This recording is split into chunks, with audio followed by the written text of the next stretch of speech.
Science is interesting, and if you don't agree, you can fuck off.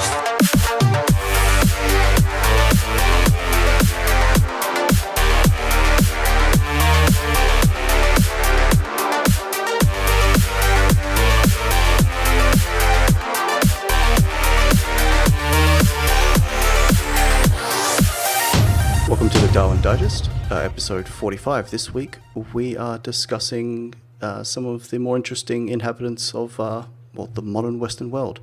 I am joined, as per usual, by my co-hosts Lawrence Drake. Hello. And Kathy Princess. Hello. All right, should be another good one this week, especially since we're coming up to our site opening very soon, so we should have a whole heap more content coming up very soon. Not just Darwin Digest, but everything else. But anyway, let's get into it. Kathy, do you want to kick us off with the original Fingols? Yeah, the Korean Fingolian Urheimat Empire thing, meme, whatever. Throat singers. Yes, yes, our future overlords. So I'm going to talk about the Sami people in particular, which, are kind of the archetypal northern, very, very northern European inhabitants. So the genetic makeup of these tribes has been extensively studied for as long as such research has really been in existence. So, for example, ethnographic photography of the Sami began in the 19th century. So basically, as soon as anybody could take pictures were taken. And, we do know that the 19th century was a heyday for Westerners going out and taking pictures of all the weird and wonderful human subtypes of the world. And this research continued well into the 1920s and 30s, and the Sami were actually photographed naked and anatomically measured by the scientists, and sometimes even at gunpoint with the help of the local police, where they'd be herded into the police stations to get their measurements taken and stuff. So it wasn't exactly a very informed consent that they were given in these studies. But anyways, so basically, even in the late 19th century, this fascination with these Arctic peoples actually led them to being exhibited in the human zoos, with their traditional tents and weapons and sleds and reindeers and all that. So all very terrible and oppressive, etc., boo-hoo. In fact, the classification of the Sami mitochondrial DNA lineages, so that's the sort of the maternal side, has actually shown that the majority of these lineages are clustered in a subset of the European DNA pool. So the two haplogroups, V and U5b, that dominate, and between them account for about 89% of the total of the Sami mitochondrial DNA. This gives the Sami regions the highest levels of haplogroup V and U5b thus far found. And actually, these two haplogroups are spread at moderate frequencies across Europe, from all the way from Spain to deep into Russia. So interestingly, even though the original theories of the Sami were that they are this Eurasian kind of more Asiatic type of people, that doesn't really seem to be the case from the DNA lineage as such. So going a little bit deeper into the haplogroups, just because we like that sort of deep dives into this HBD autism. So although a small proportion of the haplogroup U among the Sami falls into the U4 group, the great majority is in the U5b. And so the frequency of that ranges for around 56.8% in the Norwegian Sami to 26.5% in the Swedish Sami. So basically, this haplogroup, which is also found in Karelia, Finland, and northern Russia among the non-Sami peoples as well, and also found in very low frequencies in the Caucasus region, but this is more like due to more recent migration from Europe. So this does seem to be a European haplogroup rather than like an Asian haplogroup, which kind of expresses the point, or solidifies the point of contention whether the Sami are more of a European people or an Asiatic people. As well, the other group, the V haplogroup, which I actually have, so I'm a Korean Fingolian now.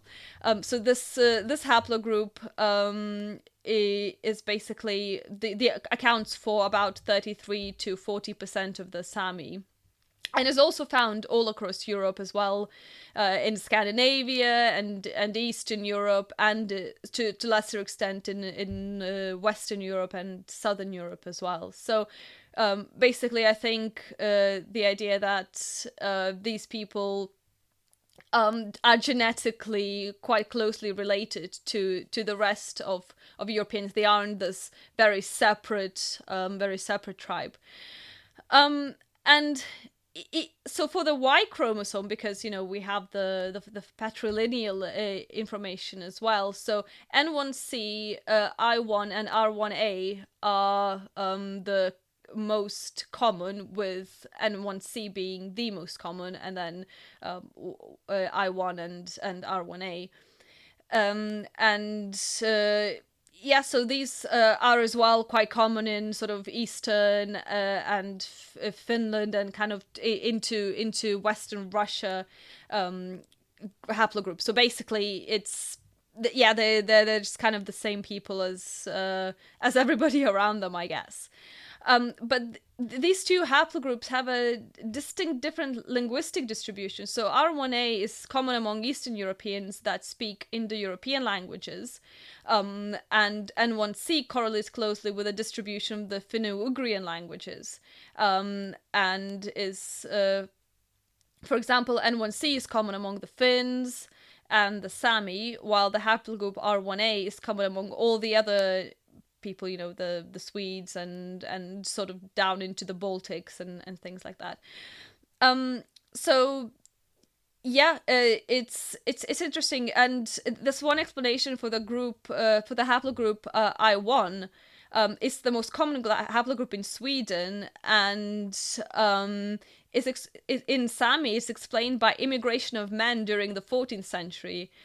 So that's quite an interesting point, and an invasion of Swedish refugees into the Arctic Circle. Maybe you're taking the women, sort of thing.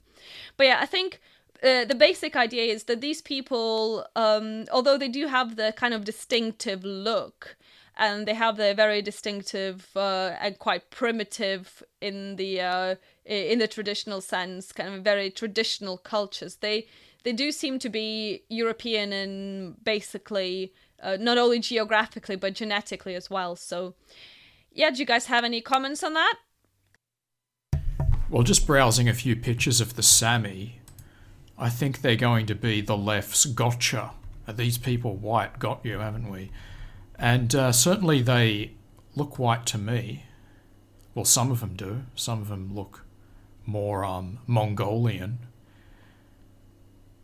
Yeah, but then the Finns are also like a gotcha, because some of them look Mongolian as well, so there you go. Yeah, it's the whole don't try and deconstruct whiteness, though, because then you're basically just... you're going down you're digging yourself into a hole that you're not going to get out of. Yeah. Like, it is not ours to say who and who is not white. I would go with the Jared Taylor metric when slightly different group though. They look white to me. Yeah, if they look white and they identify white and they behave white, they are white. Yeah. Yeah, exactly. Well, there's a like the Kurds in the Middle East want a state, and they've wanted a state for a long time, and I'm not an expert on their internal debates, but, just because they're, is the debate between these people settled on whether half Kurds count, quarter Kurds, or whatever? Does that mean that their idea, because that issue hasn't been settled, does that mean the idea itself has no merit? Yeah. Yeah, Exactly. it's a spectrum. Like I'm basically argument, though. saying it's not an important issue. No, and interestingly, I think probably the major reason why the Sami kind of look a little bit off is the epicanthic fold that some of them have. You know, that's probably a major trait of why anybody would say, oh, but they're not white because they look a bit Asian. But bearing in mind of the you know, where they live and the kind of conditions that the northern conditions, they do lead to that kind of structure being you know, evolutionarily beneficial to keep. So yeah, that could be one explanation why they kind of retain that specific look. Well, yeah, you know, there's a reason why we look like we do. That should be fairly obvious to anyone who believes in evolution. But yeah, no, it's just like, just because they look elvish, no, it's the stereotype. It's kind of funny, you know. The racist podcast is essentially don't judge the book by its cover, but you know, it's well, that's true. You shouldn't. It's a fantastic. It's racist only skin deep, man. Yeah, exactly. Like that's the whole point, though. Is like essentially, it's. I know it's a trolling tactic that we're spending essentially just a trolling tactic we're spending way too much time on here, but I judge books by their cover. If the book says Guide to Communist Economics, I dismiss it as garbage just by the cover. But what if it was a parody and it was just blank? Then you've just judged it wrong. But no, that's the whole point, though. Is race is more than just skin deep, like Kathy said. Yeah, exactly. It takes a whole lot more in, and you know, you're kind of doing yourself a bit wrong just by saying. And like I said, this is mostly a troll, but I'm fairly sure that there are some people who legitimately believe it. Just because you say that, or like, you know, the Italians are a bit swarthy looking, and same with some Greeks. You know, that doesn't mean that they're not white. Well, we're opening a big can of oh, with the Italians. Yeah, I know. Sicilians white. How Italian are we talking? How far north? How far yeah, south? That's another thing with the Italians. Okay, the Sicilians. This is the Sicilian question that you do need to answer. I don't have the answer for that, but you know, was it your? What was the line from that movie? Your ancestors fucked niggers, or whatever it was. Goddamn, what is that? What is that movie called? True Romance. It's not actually true what right. he says, but it is a brilliant scene. Yeah. Oh, it's The Moors were actually North African. Yeah. Arabs They and weren't. Berbers. They weren't sub-Saharan Africans. Yes, but they the important part of the tale is that they're mixed. He got his racial slur. Yeah, slur. They wasn't. Wow, Kangs. apparently I'm slurring. Your ancestors was Kangs. But yeah, it's just, you know, it's kind of a shitty thing that we do to our own people by saying, oh yeah, this group is arbitrarily not white when. Well, I've got the simple solution: is if you don't descend from British aristocracy, you're not white. So that keeps it nice and simple. Nobody's white except for Well, a no few one's Jews white. that have No- mixed into. No one's white except for the Queen. Except me. That's it. Oh, except she's like German. I know. That's the funny part. Yeah. Yeah, I'm done here basically. Samis are as white as they're definitely whiter than Sicilians, I think, as we can make that that distinction. But yeah, so Someone's gonna pick a fight with us now. yeah, oops. Oh well. So yeah, I'll hand it over to you guys. Alrighty. I'm covering the Romani, or the Gypsies, as they're more commonly called. Definitely not white. Definitely not white, even though they look white. See, you can't judge a book by the cover. They don't look white. And some of them do. Some of them actually do look pretty white. Yeah. Okay. Oh, sorry. Like, I'll stop relating. Not now. all Carry of on. them. You're right. Not all of them, and the majority don't. But some of them do. Who are they? In short, they're just a very brief history of them. They are an Indo-Aryan ethnic group who originated in northern and northwestern India. They migrated to the Middle East around 1000 AD. They'd never settled down when they were passing through, particularly through Persia or Armenia. Obviously some of them did, but the majority of them didn't, and that was likely due to slave taking and raiding. They continued into Europe. They arrived in Europe proper around 1300, and then spent the next few hundred years getting kicked out of everywhere. That's a very brief history of the Romani. And as you can kind of see, I was going to read out a list of where they got kicked out from, because it is kind of amusing, but I won't bother. You can just look it up. There's a decent one on Wikipedia. It's not comprehensive by any means, but but anyway, so you can kind of see how there's some really interesting parallels to Jews in Europe, because at the same time they're both getting kicked out of everywhere.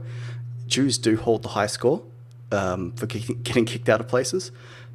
Makes a bit of sense. The Romani only rarely ever committed minor crimes, like theft, public drunkenness, assault, all that that sort of thing. They didn't really destroy nations.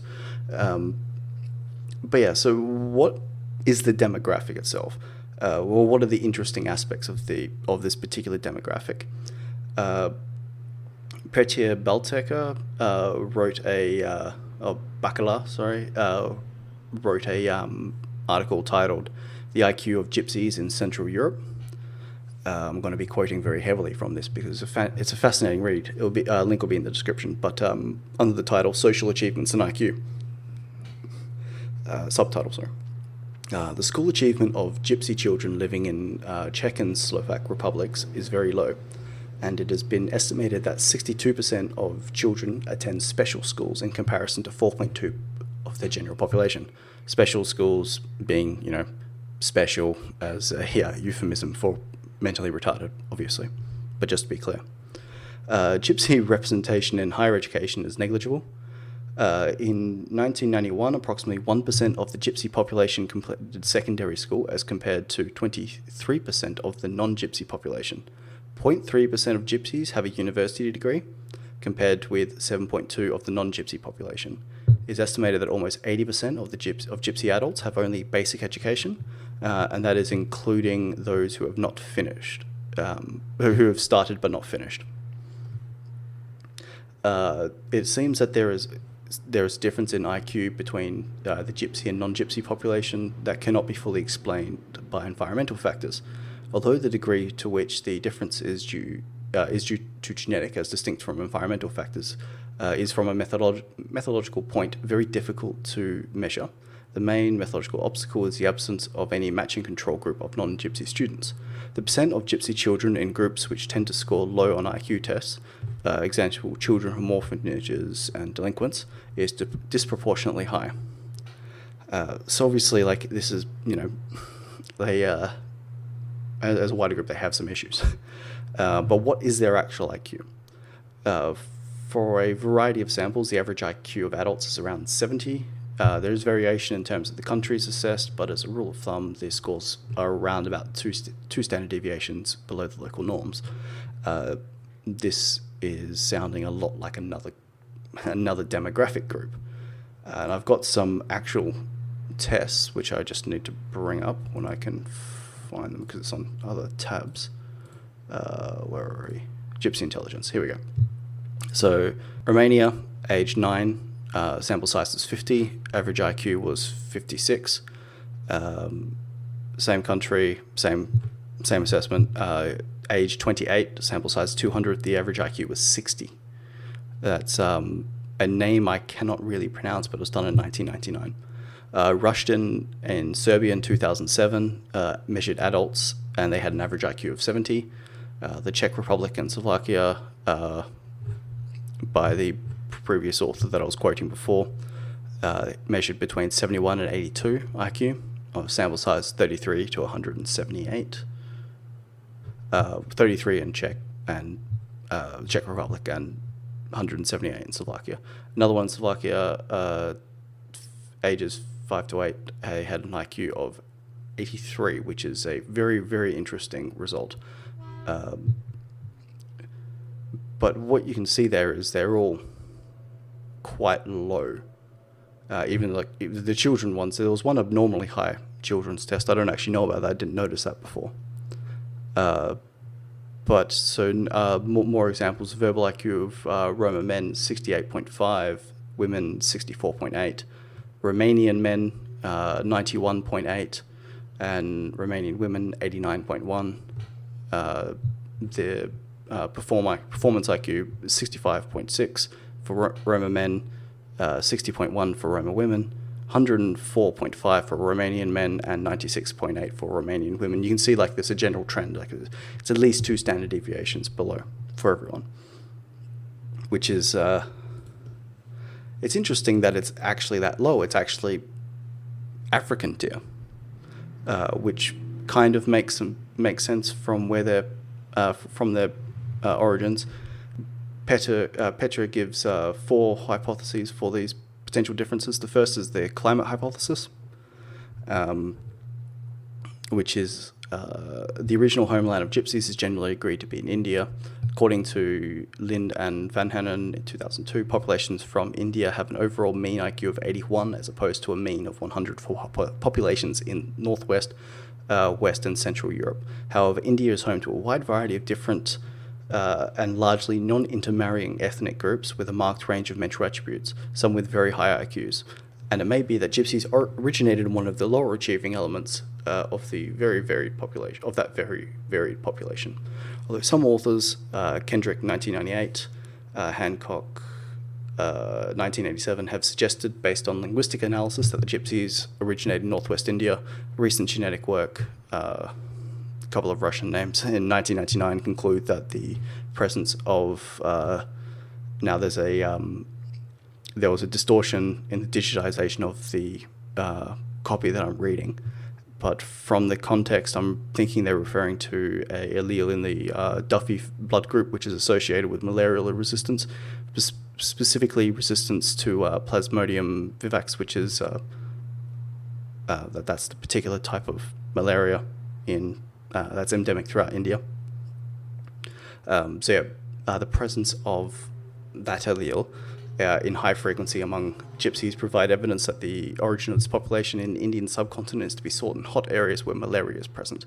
This seems to exclude northern India as the place of the origin of the Gypsies and implies that the Gypsies may have originated in ancient Aboriginal population, of which the subcontinent has many residues. Now, that particular hypothesis, the first of the 4, is mostly invalidated. It has a couple of, it has a decent idea. Essentially, the stock comes from a lower IQ population, which is probably correct, but the idea that it comes from specifically a more southern population is probably not true. A more recent and comprehensive piece of research, it's called Reconstructing the Population History of European Romani from Genome-Wide Data in 2014, analysed 800,000 SNPs, single nucleotide polymorphs, in 152 individuals from 13 Romani groups from eastern, western, and northern parts of Europe. So the point is, he isn't necessarily wrong. His evidence, that he's given, obviously is that's better. Obviously, just a bit of discrepancy. Genetics, it happens. Go with the thing with more weight evidence, with the larger weight of evidence, which is the more recent study. But his point is generally correct. The further south you go in India, the lower the IQ is. But there are also separate population groups sort of dotted everywhere. And it's just sort of the distribution of it skews as you go south. So they may very well have just come from a far lower than average in the north IQ group. So they would have started off with 80 or so IQ, which, sort of explains a lot of their drop. The pariah slave hypothesis, the second of the 4. This would suggest that the Gypsies belong to one of the lower castes in India, Fraser 1998. It's highly probable that the Indian caste, to the extent that they represent different ethnic groups, differ genetically in the characteristics that influence social mobility, example, intelligence and conscientiousness. Even if that was not the original status of the Gypsy population, their condition has not allowed them to create a successful intellectual elite. After arrival in Europe, as Hancock 1987 has shown, more than half of the Gypsy population in Europe was enslaved, mostly in the Balkan region. Eisneck 1971 has proposed that slavery has a dysgenic effect on reproductive trends amongst enslaved populations. He suggests that slave traders needed slaves, whom they could easily manipulate, and those who were not, quote, dull and submissive were killed, which would tend to select against intelligence. The same model would hold for gypsies in Europe. On the other hand, enslavement often led to coercive sexual relations between gypsy females and their masters, Hancock 1987, and these sexual practices could have changed the gypsy genetic pool in a different direction. The strongest evidence against this particular hypothesis, or against that it being at least a major impact, is African Americans, who did not,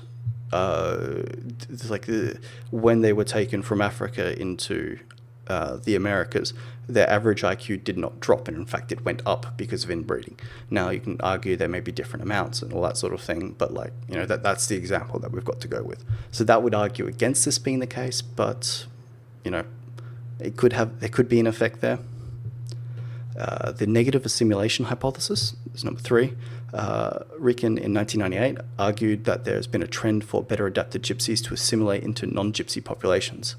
The extent of this assimilation is unknown, but to the extent that it may have taken place, it would have served to reduce the IQ of the surviving gypsy population.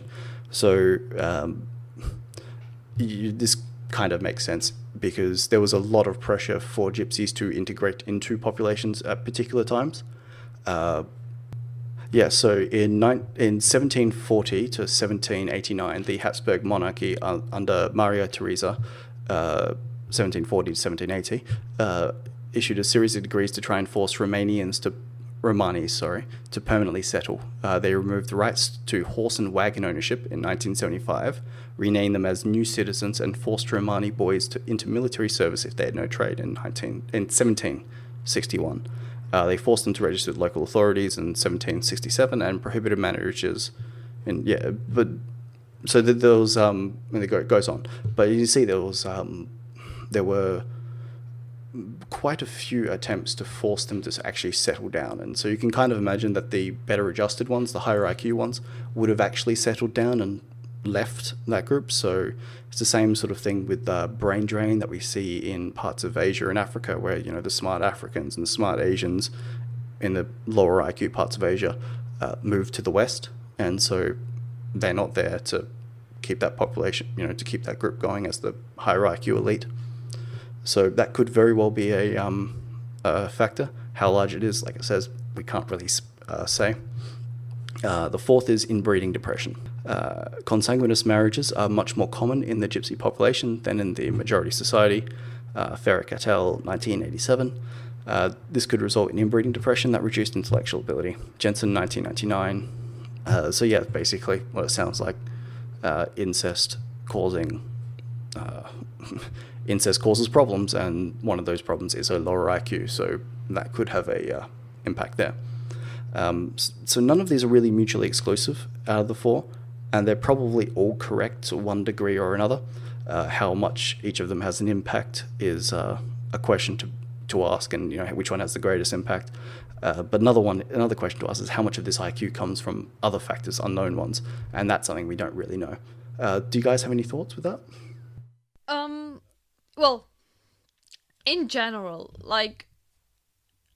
it's been a long established tradition everywhere that the Romani have lived, that they cause crime, they steal, they, cause, just in general, kind of lead to lower trust and lower social cohesion and all that. And they're kind of like the blacks of Eastern Europe, really.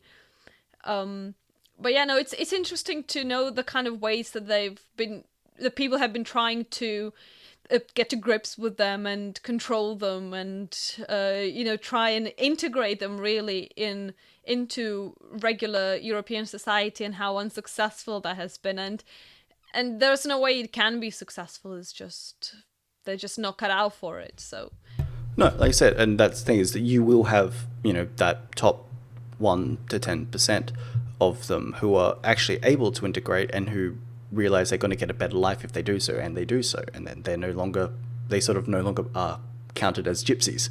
So there will be There will be some measure of that, but it's not going to be significant. And so you're still going to have this, and the fertility rate is what I'm getting to next. You're still going to have this very high birth. You're going to have this group that has a very high birth rate relative to the rest of Europe, and they're still going to pump out kids, so they can lose that cream of the crop. And it's all that's going to do is select for stupider people.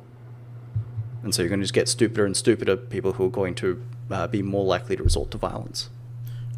Yeah, check out the parallels with American blacks. I mean, it's one-on-one basically. J. Philippe Rushton's colleague gave them an IQ test, and they were presented with a really easy IQ test, the sort of thing that you give 5-year-olds, and the question was a really simple one, and apparently that question gave them a headache. Yeah, I'm pretty sure that was the Rushton 2007 IQ score that I quoted, and that was, I think, was the one of the lower ones, or one of the lowest. Hang on, let me bring that up 59 again. 59 or something. Yeah, it might have something like that. Something it was, in the 70. 50s. Oh, okay, that was a different one. No, there was a Rushton one in 2007 in Serbia that gave them 70. Okay, right. But there may have been another one. There was the name I cannot pronounce. I actually tried to do it a couple of times, and for some reason I'm just really gummed up today, talking wise. It was Romania, and they had an IQ of 60. Adults had an IQ of 60. Yeah, I think that's the one I was thinking of. Yeah, it's pretty low. Yeah, and that was in 1999. That's ridiculously low. That is, you are mentally retarded, and you receive aid. You may not need a personal helper, but every day of your life. But you're going to need significant aid one way or the other to actually have a functional life where you're not begging on the street. Exactly, like a modern society has certain cognitive demands, and even people that dip into the 90s, high 80s, they start developing. They're associated with various negative life outcomes like crime, alcoholism, violence, and gambling addiction, poor health, and the rest of it. So yeah, it's very optimistic to just say you can grab these people and integrate them into a society which they're not really suited for. No, and they're not. I believe around 70 IQ, 60, 70 IQ, there's a really interesting it's like a graph. It's put over the standard bell curve, and it's the sort of jobs that you can take. And at that sort of point, it's not you are that stupid that you can't do anything, but you can only do simple tasks, and it requires significant aid to teach them how to do that thing. Yeah, simple tasks with supervision. Yeah, it's like stacking shelves and things like that. Yeah, like sort of what we get mentally disabled people to do at the moment. The mentally disabled can do some jobs with supervision. Yeah, and there's no reason why. There's no reason that in the ideal society that we shouldn't be helping them to do that. It's just when you've got these populations which are when you've got these demographics which are providing these significant forces, basically just overutilizing that sort of thing. That's when things become a bit wonky. And if the solution is the free market or if it's government, that's a discussion for another time. But neither of those can function with these huge pressures from outside, from other demographics. Anyway, I'll move on to the fertility part of this. So it's kind of interesting. The Romani appear to be leaning towards the R side of the RK spectrum. So those who don't know, all 5 of you, I guess, who listen to this show and don't know what RK is, it's basically the 2 sort of broad competing breeding strategies. Broad description of the 2. The first is essentially R selection. Is you have lots and lots of kids and hope that one survives. It's very low investment but high volume, quantity over quality. With K selection, you have very few children, and so think of fly for R selection. K selection, think most mammals are technically, K. They may have multiple children in their litter, multiple offspring in their litter, but there's still very few. Or elephants or humans who generally only have one or two at a time. But even in those sort of specific, it's a spectrum. It's not like one or the other. So a elephant is more K selected than a dog, and we're more K selected than cats, and we are white Europeans are more K selected than Africans, and Romani lean quite far on the R side of things. So when they're in a very much a K selected population, it kind of does a bit of weird stuff. Anyway, from Gypsy Intelligence by James Thompson. He's referencing a book that I couldn't get a hold of because it's behind a paywall. Jelena Korvorovic's The Roma, a Balkan Underclass, from the Ulster Institute for Social Research, 2014. This passage also shows some of the issues that the Romani were facing. So the Romani demographic is facing in regards to inbreeding, which is actually kind of interesting given the fourth hypothesis that I was talking about earlier. Anyway, quoting, Savoric gives horrific figures for child mortality. 6 per 100 for Christian Orthodox Roma, 13 per 100 for Muslim Roma. That's not per 1,000, that's per 100. By comparison, the highest global under 5 death rate is in Africa, obviously. And at the time, I think it was Africa in general at 90 per 1,000. For Europe, it's 12 per 1,000.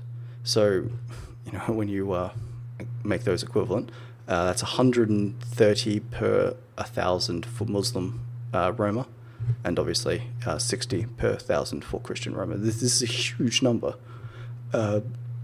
And almost all of them were dead before their first birthday. Roma mothers were younger than Serbian controls, 23 versus 28. And even at that early stage, they had 1/3 more children, 2.42 versus 1.83. They gave birth to underweight babies, 2,200, that'd be tiny baby, 2,815 grams versus 3,402 grams, had their first pregnancy far younger, 19 versus 29, and had intercourse twice as often per week, 5.4 versus 2.5. Maternity hospital staff classified 6.2 of Roma mothers as mentally retarded, 3.2 as deaf and mute, and 1.6 as mentally ill. The far more likely explanation is inbreeding. The most likely explanation is inbreeding in very restricted groups with significant genetic problems. Fertility differences are more striking at looking at ever-born rates, which is 3.7 versus 2, and more in terms of grandchildren, 3.16 versus 0.63. For those at the end of childbearing years, though that possibility is, as far as I could see, not directly discussed, the lower the intelligence, the higher the number of children. R of 0.509. Within the Roma, there is confirmation of dysgenic trends. The lower the intelligence, the higher number of grandchildren, with an R of 0.25. From Petr's article that I was quoting before, under his fertility heading. Gypsies conform to R strategies in this regard. According to Kalibova, 2001, the average number of children for a Gypsy woman is 4.9 in comparison to the 2.1 for women from the general population. However, the relative large number of Gypsy babies are left in orphanages. It is estimated that Gypsy women comprise around 50% of the children in orphanages of the countries under study, although they currently comprise only 3% of the population, RCR 1999. However, it must be remembered that non-Gypsy children tend to be more quickly adopted than Gypsy children. Antilova, 1980. This fact disproportionately negatively influences the number and and possibly also the quality of the non-Gypsy children in orphanages. Furthermore, non-Gypsy parents who abandon their children tend to represent the R end of the Czech population, probably close to the 95 to 100th percentile. But the high number of Gypsy children in orphanages suggests that Gypsy parents who abandon their children may very well range from the 70th to 100th percentile of their population. Precise data are not available. What I found really interesting about that passage is it kind of seems like these more selected, like even for Gypsies, the more R-selected Gypsy parents are developing like a cuckoo-like strategy of child raising. The cuckoo bird who knocks all the other egg, their mother lays them in a foreign nest, and then the bird wakes up and hatches, and knocks all the other eggs out. Like, everyone's seen that. It's where cuckold comes from. But they're kind of developing this strategy of child raising, where they leave their children with the state, and they continue to have more. It's kind of like it's the wonders of a welfare state. It's enabling new evolutionary strategies. Anyway, I was wondering what you guys thought of that. Yeah, I got nothing to say. Nothing. Not even about the welfare state, Lawrence. I could, but I think it's already been said. Fair enough. I was going to say that's unlike you. Yeah, we'll need to do it. Oh, we have done a separate episode on that, so yeah, it has been. Yeah. Yeah, I mean, going back to what you said about our selection, it's pretty damn obvious that the Romani are extremely selected for a human population. I mean, they live in, but I would say they live in worse conditions in Europe than, say, Africans do in Africa because of the environment, the hostile environment, harsh winters, etc., etc. And they're still so extremely selected that regardless of any environmental conditions, they just pop out children and with no mind of who will look after them and things like that. So, and they do abuse the welfare systems extremely, heinously, and with the EU, a lot of them from Eastern Europe have been able to travel to the UK and Germany and other places, and then you have this thing where the British, etc., for example, will complain, oh, look at these Slovakians, quote unquote, getting houses and popping out 12 kids. But no, it's not. They're Romanis. They're not Slovakians. They just happen to have passports from that country. So it's it's just another example of like how I think it makes you appreciate how long it takes for the environment and the genetic interplay to actually create case selection, because the Romani have been around for thousands of, well, not maybe thousands, but a few thousand years. 700. They've been around in Europe for 700 years. Okay, 700. Sorry about that. Yeah, so they've been around for a while, but they haven't changed their behavior one jot. I think that might though be partly because Europeans are there and they've established civilization, so all of the hard work's already been done. Oh, yeah, that's true. But yeah, so I guess there was never any impetus for them to actually, become like a white man. Yeah. I mean, sorry, just quickly though, that's the exact same problem we have with immigration in general. We just expect them to become just like us. Not even like the Romanis had 700 years; they haven't done it. You're going to expect them to do it in one generation, in 2 generations? It's not going to happen. Yeah, that's a really good point actually. And like you said, there's no incentive for them to do that either. And I keep drawing this parallel between the Romanis and the blacks in America, for example. But really, if the Romanis haven't changed in 700 years, and nobody had welfare 700 years ago, nobody had welfare 500 years ago. Well, I mean, some church welfare, but you know what I mean. Nobody had a welfare state to look after. They didn't have the church welfare though. The churches were one of the loudest voices against the Romani. they were actually refused to baptize Romanis in most European countries until like the late 1800s, I believe. So it's like, okay.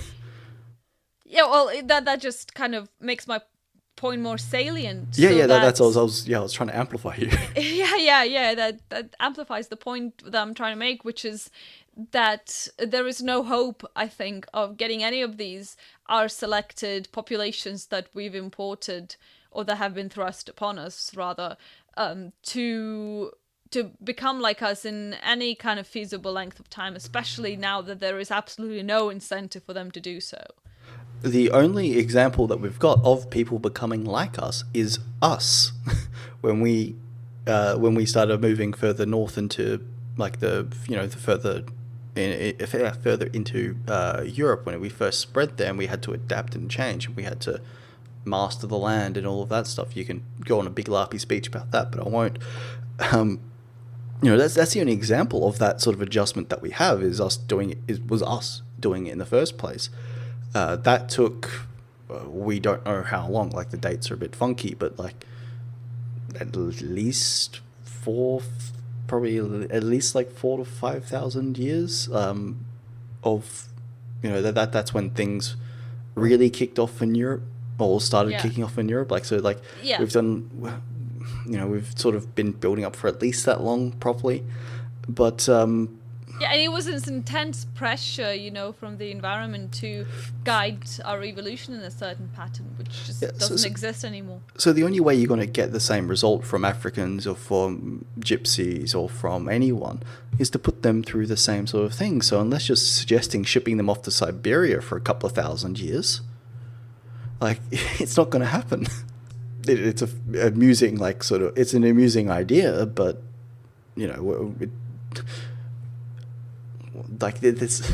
no one's going to do that. Siberian re-education camps when? Yeah, where you have to be there, for 100 generations or so. Like, it's kind of, it's like, it's not going to happen. It's not realistic. Like, we shouldn't be expecting to bring in all of these, diverse assortments of people and just expect them to become just like us. And it's amazing that, we have this example of 700 or so years. And, they've been a traveling people for at least 1,000 years. It was only 700 years ago that the first records of them in Germany, I believe it was. It's the first written records. There's from, they were in Byzantine Empire 900 years ago, but that wasn't Europe proper. So they've been kicking around Europe for a long time, and they haven't adjusted. And I'm going to keep saying the same thing over and over again. They haven't adjusted. We can't expect other groups of people to do it in 1 generation, in 2 generations, or the week after they arrive. It's not going to happen. Yeah, it's the old good schools and good nutrition.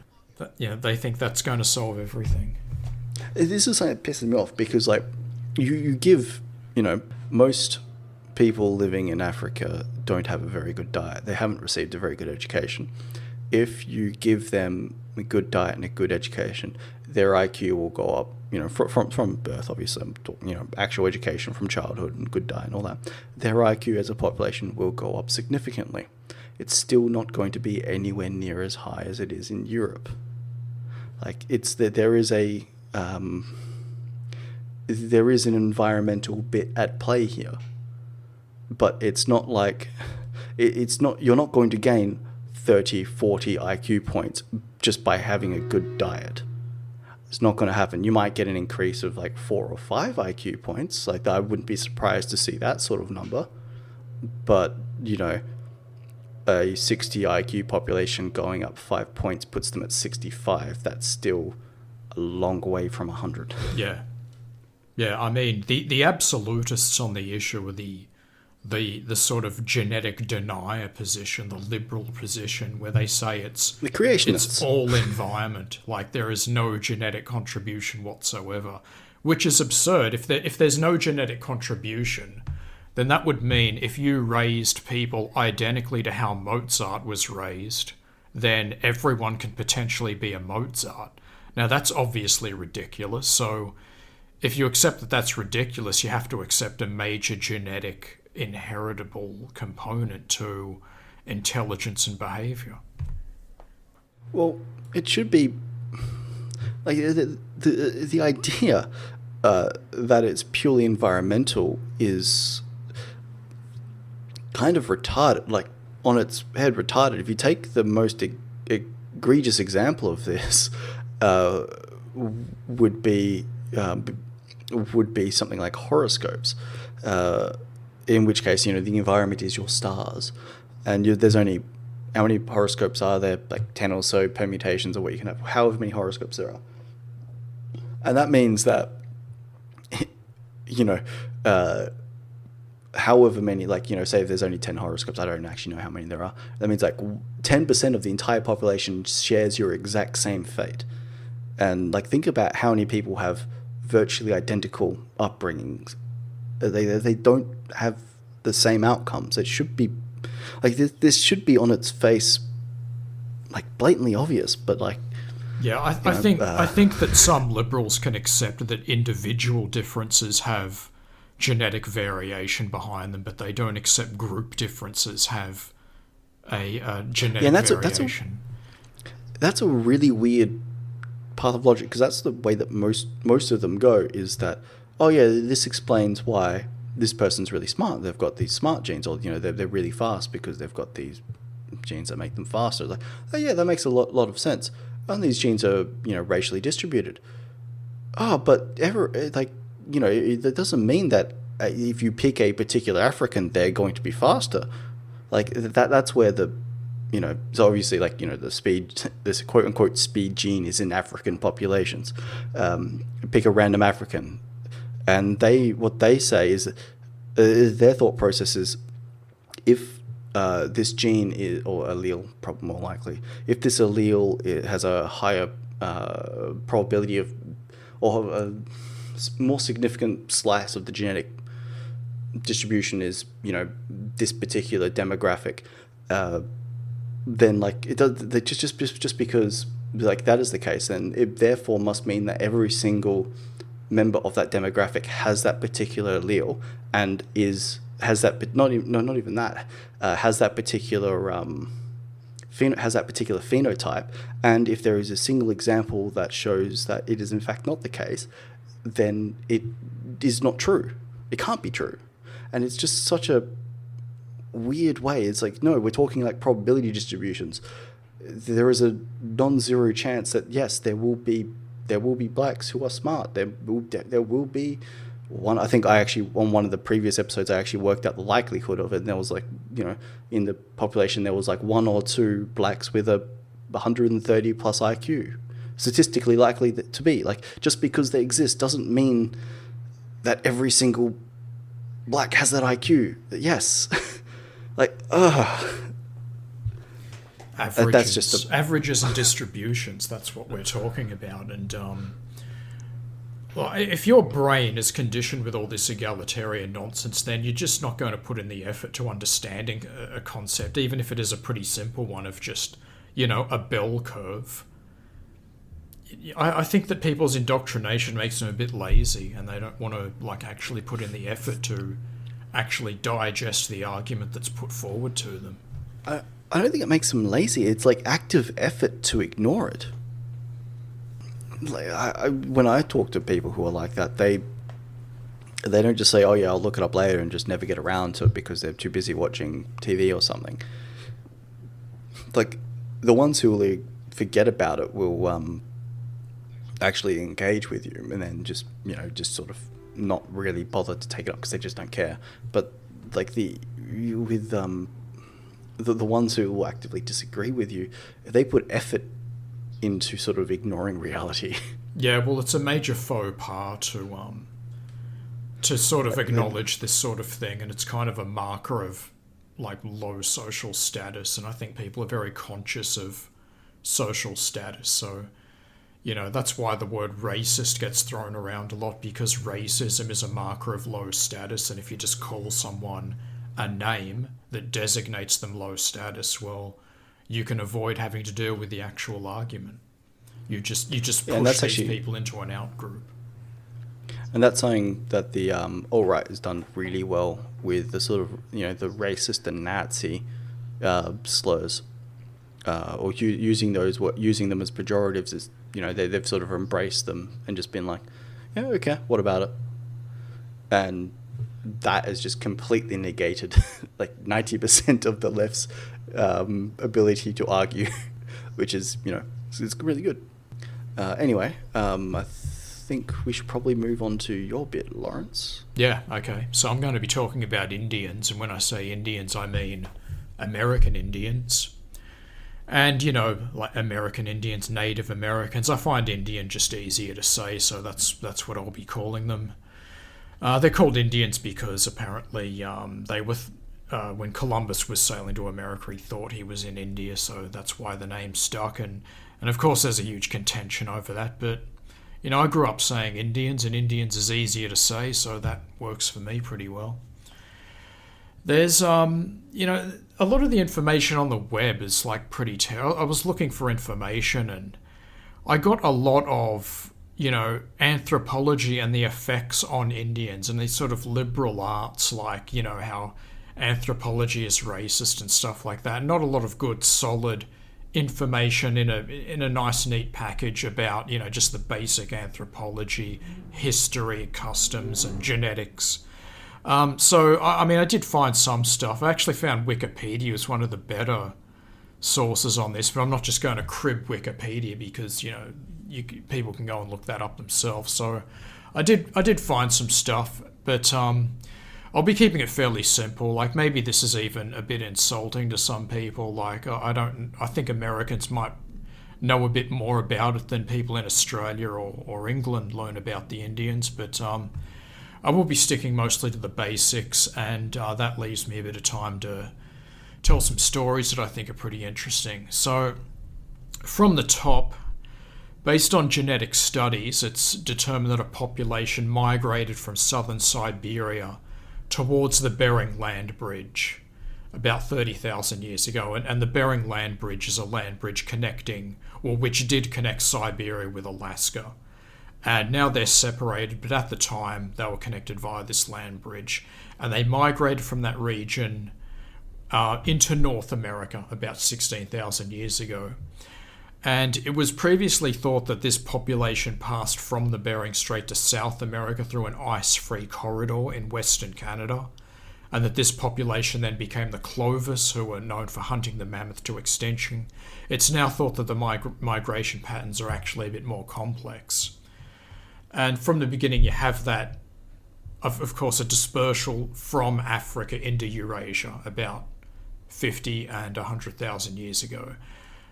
Nuclear markers, mitochondrial DNA, and Y chromosome analysis indicate an Asian origin for the original population that colonised the Americas, and the haplogroups of modern Indians correspond to the populations in South Siberia.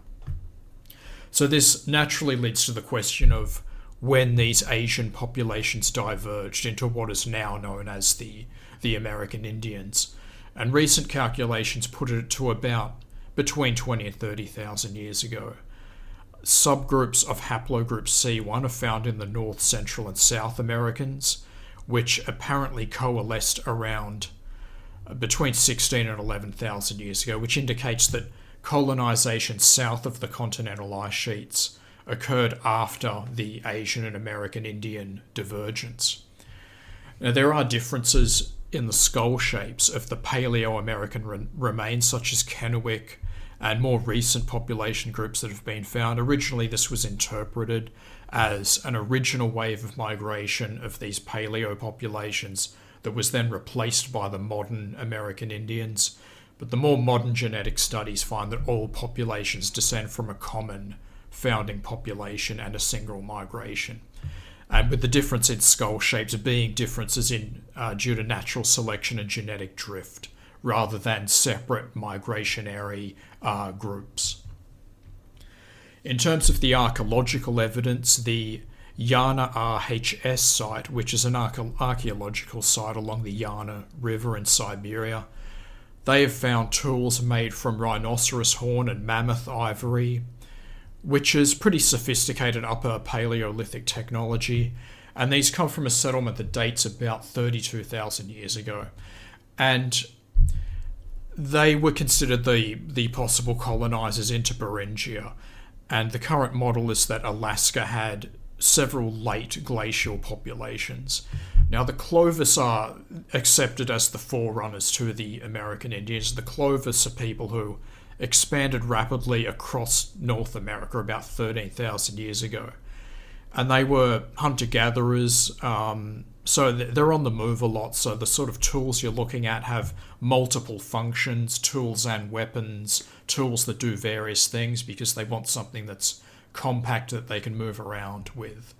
And they're actually made from fairly high quality stones like obsidian and chert, and they've travelled kilometres in order to produce these, to procure these stones. So it's possible they may have made temporary settlements around quarries for mining these stones, like the Galt site in Texas, where they found 650,000 artifacts. So if they're finding that many artifacts located in one area, it suggests they might have actually at least temporarily formed settlements based on mining these stones. And the Clovis are known for hunting the mammoth to extinction and using mammoth tusks as tools. But other foods were available to them, such as bison, deer, hares, and reptiles. Now, you might think that if you've got those smaller game around, it would make more sense to hunt those easier game. But the sheer number of mammoths that they killed and the number of remains that are found at their butchery sites are just such a huge number over a short amount of time that suggests, yeah, they did hunt the mammoth to extinction. And for some reason they did favour hunting them as opposed to the smaller game. The density of Clovis sites is overwhelmingly North America, so very few in South America. And when you sort of talk about Indians, yeah, there are various populations, not only just within North America, but you've got the South American Indians, Inca, Aztecs, Mayans, all these types of people. That would sort of require a whole separate episode, so I'm going to just be talking about the North American populations, even though they are genetically related. Modern Indians, before European contact, it's basically divided into three periods of history. You've got Paleo-Indian period, where the tribes are nomadic hunter-gatherers, and they're using stone tools, and they're producing crafted fluted spear tips and blades. And the Archaic period later on is between 8000 and 1000 BC, and by that time the tribes had developed pottery, basketry, and the use of bone tools. So they are progressing, and they settled semi-permanently in good hunting grounds, places with lots of plants, lots of plants to eat and to use as medicine, near rivers as a popular spot, rivers and streams, and it was a time when there was more specialised knowledge of plants and the local environment, and there would have actually been more trade between tribes at this time. And they're still semi-nomadic, but they tend to move around within the one large area, so they're starting to become kind of settled. The woodland period is 1000 BC to 1600 AD, and by that time you have increasing settlement, usually around rivers and streams. You've got small-scale agriculture starting up around this time, especially among tribes like the ones in Carolina. They grew sunflowers, corn, pumpkins, squash, and beans, and they start to build permanent homes. They still rely on hunting and gathering, but settling near rivers and streams provided fish, and also you've got deer as a staple food, and the skins can be used to make clothing, blankets, and other items, and also using the antlers and bones for tools. And you start getting houses made out of bark and thatch, and these are furnished with straw mats, pottery baskets, and wooden utensils. And the largest settlements would actually be surrounded by defensive palisades and had a council house for public meetings. They're also using bow and arrows, which is For a prehistorical people, that's actually a fairly later development, a more advanced development. They're using tobacco, and tobacco is sort of ritualized, and pipes are ornamented. And their tools and clothing and utensils are decorated with beads and ornaments at this time. And you have burial ceremonies, which suggest religion, ritual, starting to think a bit more abstractly about the world. Lots of different tribes, of course. I'm speaking in generalities, but some tribes were comparatively advanced, like the ones in Mississippi, and they had more farming. And they actually had towns that were centres of trade and religious ceremonies, and these towns had pyramids with temples on the top of them, and the surrounding area used for sports and games. And the less advanced tribes might have large lodges that multiple families would live in, but in the more advanced ones you have like individual houses, and they're made of wood rather than reeds and bark. And the Mississippians had a more formal system of governments and established chiefdoms. Less advanced, they don't really have established chiefdoms. It's just like they've got some guy who's good at stuff, who is good at giving advice, and they go along with what he says. The more advanced Mississippian civilization was eventually taken up by other tribes, and that tended to become dominant, a dominant mode of social organisation, although there were differences between various tribes. It all sounds nice and peaceful, but there were tribes that, there were radical differences in culture. To take an extreme example, the Comanche were probably the most warlike and violent. And they're really into things like kidnapping, gang rape, torture, lots of torture. They excelled at torture. They had it down to a science. They migrated to the Great Plains in the late 18th century and basically exterminated the Apache. And they were very big on raiding and terrorizing. They did that as far as Mexico.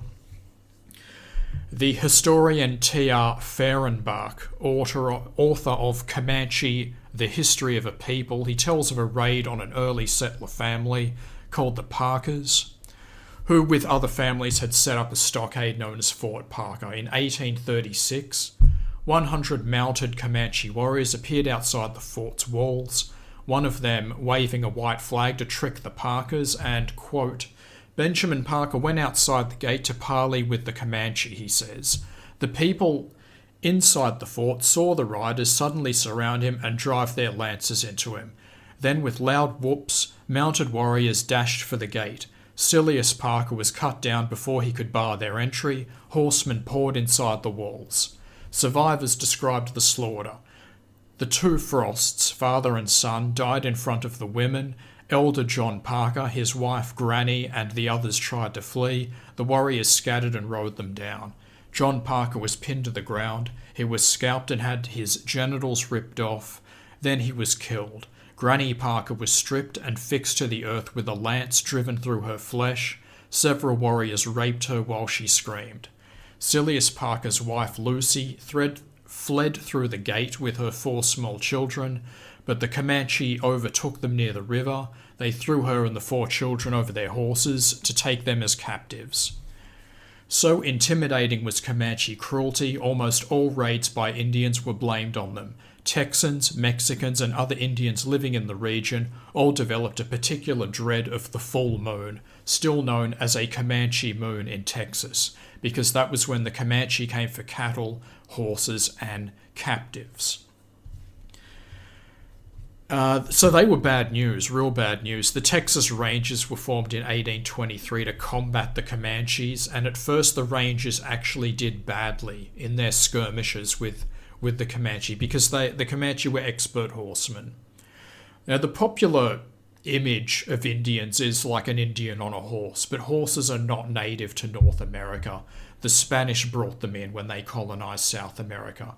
But when the Comanches encountered horses, they had a natural knack for horsemanship. They were compared to the Mongols in their skill with horsemanship, and they used this to dominate and slaughter rival Indian tribes.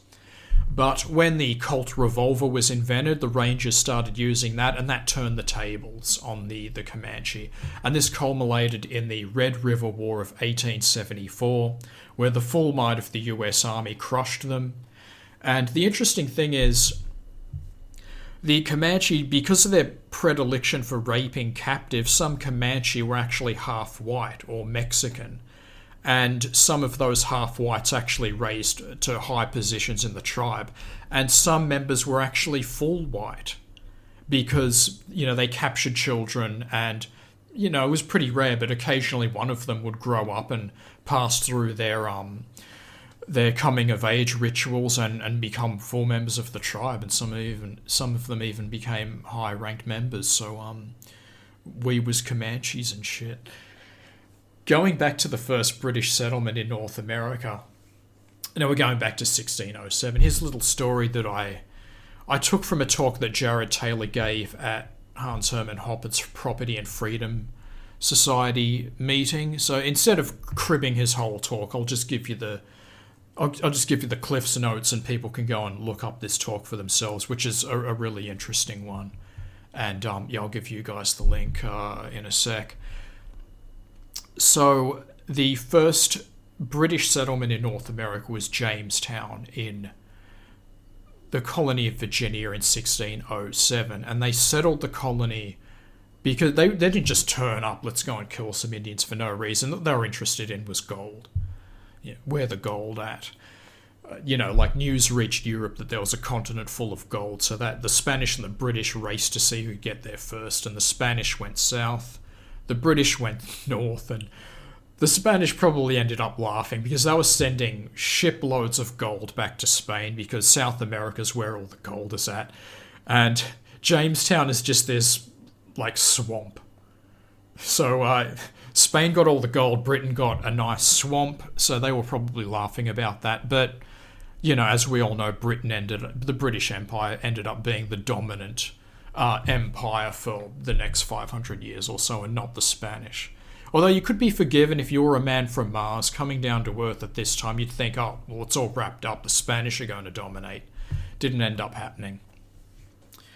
So while the Spanish were rolling around in gold, the British had their swamp. Now, when the English established their colony, they set out not to be brutal colonialists like the Spanish. The Spanish got a reputation for being pretty brutal with their imperialism. And the English had a conception of Indians that was not racially supremacist. They knew that blacks were different, but they thought of Indians as not really different to themselves. They thought they had darker skin because they spent more time outdoors. And so when they picked an original settlement, they picked out a bit of land that no tribe had claimed. And the elected president of the colony was Captain Edward Wingfield.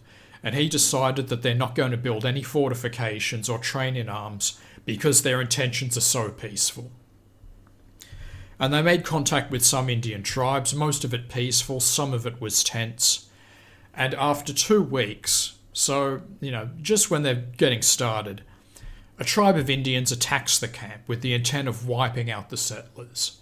And there were casualties on both sides, and the Indians probably would have won if one of the settlers didn't have the idea of firing off a cannon, and the loud noise terrified the Indians and they fled.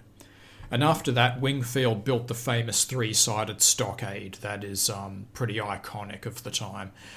And they were still intent on good relations with the Indians, and they found that tribes who were closest hated them the most, and the tribes that were more distant liked them better and were more willing to trade with them. So later on, you have the local tribe Powhatan. He was the head of the chief of the tribe, Powhatan, and his daughter Pocahontas, who people have probably heard of. And she married the English tobacco farmer John Rolfe in 1614. And this marriage cemented a short period of good relations between the tribe and the Jamestown colony.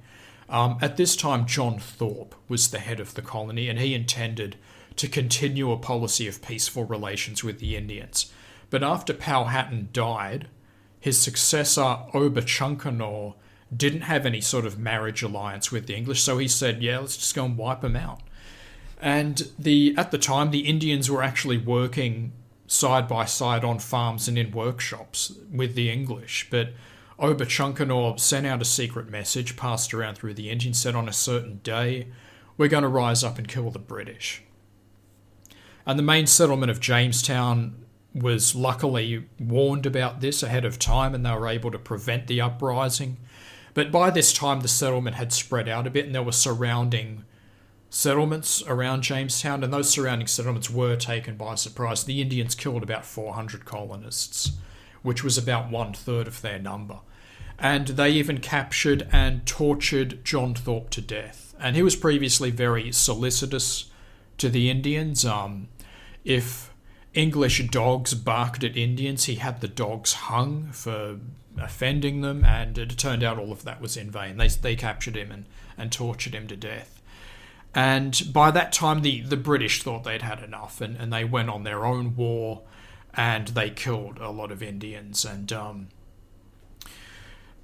But things eventually actually settled down again. But 22 years later, Oba-Chunkanor launched another sneak attack that killed about between 400 and 500 English. And the English they'd really had enough at that time, and they just went and killed a whole bunch of Indians, including Oba-Chunkanor.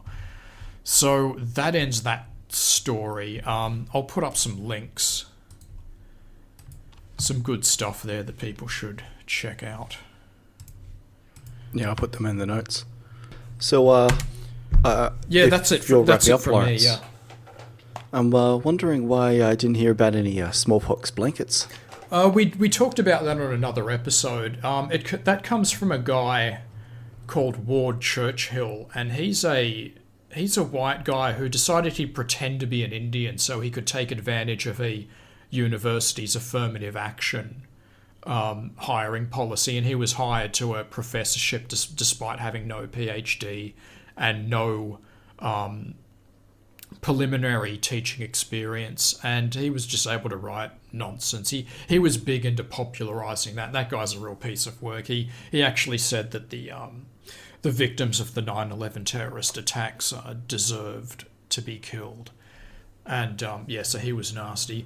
It was like a sort of thing that a few academics might have raised, the smallpox blankets, but he was one of the big names in popularising it. I should also mention that the IQ of American Indians is about 90. As far as the scores go in the entire world, 90 is not too bad. And that probably it also makes it probably explains why they were able to have fairly advanced civilizations. Of course, not as advanced as Renaissance Europe, but advanced as far as world standards go. Oh yeah, if you think about it, as violent as some of them may have been, they were fairly civilized relative to the rest of the world. They didn't have they didn't have anywhere near the great the greatness of the Renaissance, like you said. But they actually had a functional, structured, ordered civilization, at least internally. And well, some of them did. There was a lot of variation. Some. Yeah. But I'm talking where explaining the 90 IQ. So it does make a lot of sense, especially given their origins. They sort of brought that over. It's just kind of interesting. But I did actually have a couple of interesting points regarding just the smallpox blankets, just some numbers, because I wound up my degree, microbiology, and immunology, disease is actually kind of it's my thing. So no one's ever done a proper an experiment to determine how long smallpox will live outside of a host. The science is not there. No one has done that experiment because doing anything with smallpox is a pain in the ass, obviously. And for such a minor experiment, it's not going to happen. Initial response to smallpox is not, obviously it's not immediate. It's I think it's a week or so before the initial symptoms. But what's really interesting in regards to the smallpox blankets is that it can only live in ideal conditions from the small amount of research that we have before it was, really shut down and controlled. Can only live for 2 to 3 weeks in ideal conditions and still be effective. That's at its room temperature. But, no jostling and no sort of milling about. And if you think about it, like, given how long it takes to even communicate with outposts and all that sort of thing, 2 to 3 weeks to keep something viable, you have to get someone with smallpox, which you're talking like coming over the sea at that point in time. But assuming that you have somebody there who came over with smallpox and it's somehow there, and you've got like this smallpox manufacturing facility, you've got blankets, and the blankets have to be scabbed up, basically covered in the smallpox scabs. Now, some of you may recall the very earliest vaccinations in the Chinese opium dens, where they crushed up their scabs and snorted them, which got them sick, but they crushed didn't up kill them. scabs. And that, they're doing a line of scab. Was that is that like the slang name? You got any scab, man? No, it was actually what they did to. It was real scab. One of the earliest. I think it's actually the earliest account of vaccination. They didn't call it that, obviously, because it took the I cannot remember his name. I really should. Doing his thing with the milkmaids and cowpox. But yeah, that was what they did it was done in opium dens for some reason. I don't know the reasoning behind that, but apparently it was. But the Chinese were doing it for ages. So they got sick, but like it wasn't anywhere near deathly. Now, you're basically talking about doing the same thing as smallpox blankets, but like assuming they can somehow stay moist over the after the production, like you're talking like a couple of days for them to dry out. You can keep them moist for the entire time it takes to be transported, to be prepared, and then to be transported to the Indians, and then for them to use them. So that's, you're talking, wagons which take months to get anywhere of significance. But let's say that you've got, one just down the road, essentially. You're talking a couple of days to get there, which they've dried out. They're not in ideal conditions by any means. So then you've got the issue with actually infection. And the way that smallpox is transmitted is traditionally is breathing in aerosol. Like someone with smallpox coughs on you, like that's how it's done normally. It's sort of like talking with someone who is in the early stages of smallpox is like it's 3 hours of contact, which is not physical contact, but it's 3 hours of sort of being around the person for you to be infected on average. So it's a significant amount of time. Now you're talking not breathing in, just having physical contact with, which is possible but very unlikely. It's just like the sheer scale. What I'm trying to get at here is the sheer scale of the things that you need to do in order to have smallpox blankets is it's incredible. The fact that let's just say for a second that was the case. It was what year was the smallpox blanket? It was 17 something was when it was first used. 1750, let's just say. It was around the middle somewhere, maybe 1770, but around there. You're talking like back then they had the ability to produce smallpox, maintain it, and deliver it in such a manner that it stayed viable. No, that's not happening. Like maybe if I could almost... I would be willing to believe, because it would be possible, if they'd infected people and then somehow got them integrated into their community somehow. Sure. But like smallpox blankets, no. Yeah, it's a pretty ridiculous story. I mean, you wouldn't really need to deliberately infect people with blankets, because there were smallpox epidemics pretty much as soon as the British showed up. There were smallpox epidemics as soon as the Spanish showed up in South America.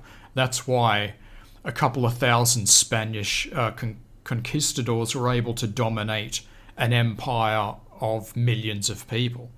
Well, it wasn't the only reason, but it certainly softened them up. Well, tuberculosis was the main killer, and that didn't even the science that we have on it now. It didn't even come from Europeans. It came from bloody walruses. Mm-hmm. Like, you know, they would.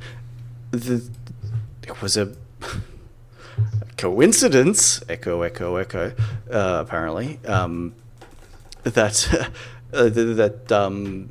TB had been transmitted about the same time as the onset of colonization.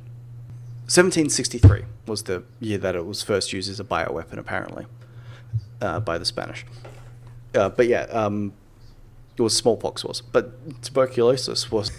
I know this came up in another discussion that we had somewhere, but yeah, it was transmitted by, like, the current thinking outside of, you know, shit-lib academic circles is that it was actually transmitted by walruses because of where it originated and the fact that it originated earlier, and that was what they hunted and all of that sort of stuff.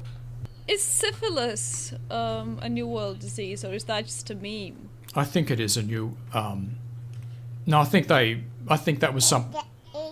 Well, there you go. That's the answer. I'm pretty sure. I think Yeah, I think that's the syphilis was introduced to them, and that would have actually have been another factor in not only lowering their numbers but lowering their birth rates. I mean, even though white people are generally known as having a bit more self-restraint than, say, sub-Saharan Africans, all colonization involved Medic. Men will Medic anything pretty much, and when they went to India, they Medicked the Indians, and when they even Medicked Abos. They did, yeah, they did. So it'll happen, and yeah, they spread STDs to those populations.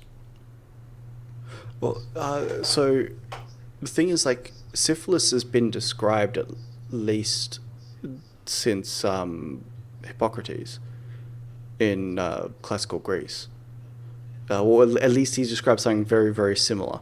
Like, obviously they are terrible at they're pretty damn terrible at maintaining like tissue samples and all that sort of stuff. You know, that's not happening back then. But there is from my understanding, there is significant evidence that it pre-existed. Was it Columbus that was supposedly brought it over? But there's also very good evidence that it was brought over by, if it was Columbus, brought over by Columbus. So, like, it's kind of one of those things that's up in the air. We don't really have, like, an answer. Well, yeah, it certainly is a very ancient disease, and it used to kill and affect a lot of people, which isn't surprising given its mode of transmission. And yeah, it's I mean, nowadays I think it can be cleared up with antibiotics. It's only really a problem. I mean, of course it's a problem, but it's a major problem if it gets into an advanced stage. And at that time there wasn't really anything to stop it getting into an advanced stage. So it's not so good when you've got a king or something who gets syphilitic and goes insane. And that was known to happen from time to time. Yeah, well, it's just a bacterial infection, so it's, you know, fairly easy to fix with antibiotics. But then you run into the issue that we have today, where you have demographics like the homosexual population, who are basically breeding grounds for everything, and they are running our antibiotics into the ground with antibiotic-resistant everything because they're just here to party. So they go around, fuck a couple of dudes, pick up some bugs, and then blast its ass with antibiotics, and they rinse and repeat until, oh, look, that 1 in a million chance that that particular bacteria has evolved a mechanism to ignore that particular antibiotic. That's it's just the sheer amount of repetition that demographic has. It would be easy to fix, but we have demographic issues that make that an issue. There are also racial demographic issues. You can imagine what they are, have a guess. But it's just like so this is like a really personal bug. This is a personal bugbear of mine. It just pisses me off. Anyway, they're not go into detail about syphilis, I guess. Did you have any final points to make with the Indians, Lawrence? Or there's a lot I could have said, but I tried to do it justice, but it's hard to find information, and there is a lot to cover, so I thought I'd just stick to some basics and tell some stories. And so I hope that was interesting for people.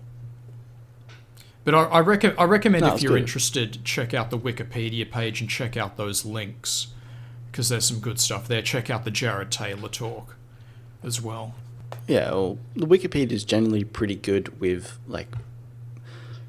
generally, obviously there are exceptions, but it's generally pretty good with, very basic sort of information.